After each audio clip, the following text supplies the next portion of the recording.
Everything is dual. Everything has poles, pairs of opposites. Like and unlike are the same. Opposites are identical in nature, but vary by degree. All truths are but half truths. All paradoxes may be reconciled. Now, how many of us look at polarity in relation to our essence and the essence of God? Well, that's the exact approach I'd like us to take in understanding the law of polarity. Christian mystics are already used to considering the imagery in the Song of Solomon as a means to understanding the relationship between the soul of the church and the divine love of Christ, right? All I'd ask is us to get a little more Kabbalistic and consider the divine energy of soul as the bride in relation to the cosmic I am as the groom. Think of the old maxim, as above, so below, in relation to as within, so without. Then we can revisit all of these religious classics. So we're going to take a quick dip into the mysteries and explore some of the better known stories a bit. So rock with me as we take that journey within.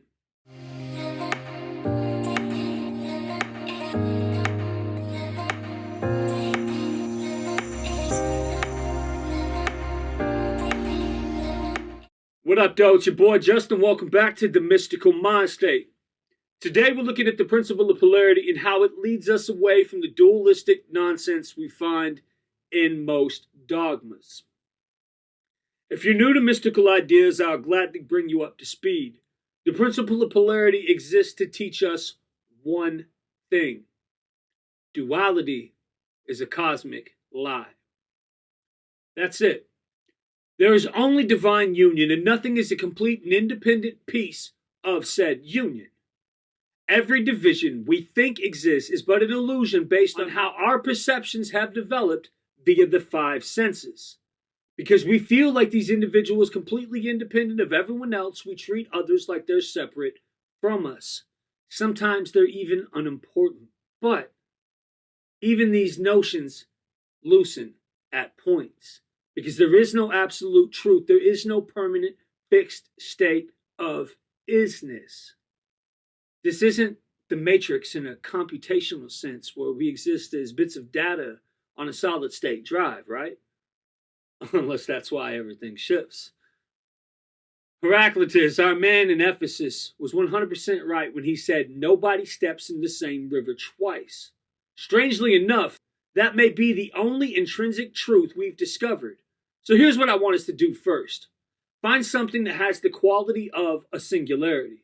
Something that isn't made up by parts. Think of how our concepts of language come into play here. We speak in terms of singular and plural the world over. Like a forest is a grouping of singular trees, yeah? Well, what about aspen trees then? Is it a whole forest of aspen or one huge organism completely interconnected via its system of roots? I mean, this is how we assimilate experience, but it's not a definitive truth of the nature of the forest. Language is more like a map in that way, which makes it useful, but it's not the be-all, end-all source of everything that there is. We can use language to give each other directions and depict a way through the forest, but those directions won't fill your nostrils with the peppery sweetness of aspens or imprint the memory of how it feels to breathe in the mountain air of Colorado or the crisp Canadian breeze dancing across the skin. Notice I'm taking the advice of the philosopher Ludwig Wittgenstein and describing, but not defining. So turn to the notion of self and examine your own bodies. Arm, leg, arm to the head. Maybe roll your head on your neck a little bit, right? Loosen up. Just look into it. How do we usually do that? Well, we can generalize our bodies and be like, these are my fingers. This is my big toe. Go full metal jacket and chant, this is my rifle. This is my gun.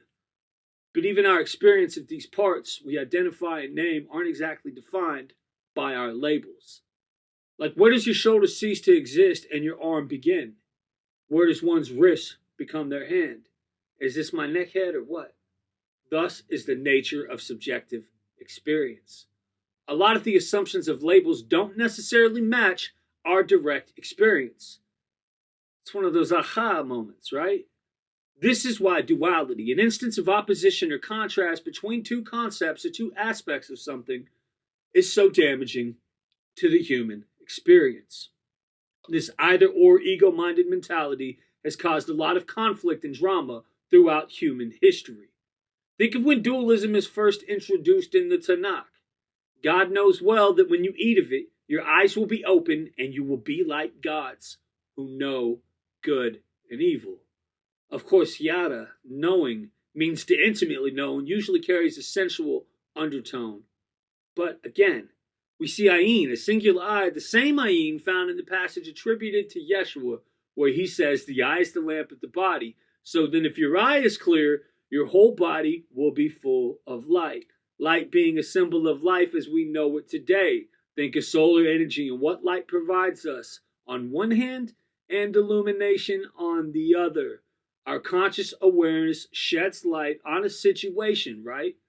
The woman saw that the tree was good to eat and lustful to the eye and pleasant to learn. She took of its fruit and ate. And she gave also to her husband, and he ate. Occult studies relate this feminine lust with life's desire to be.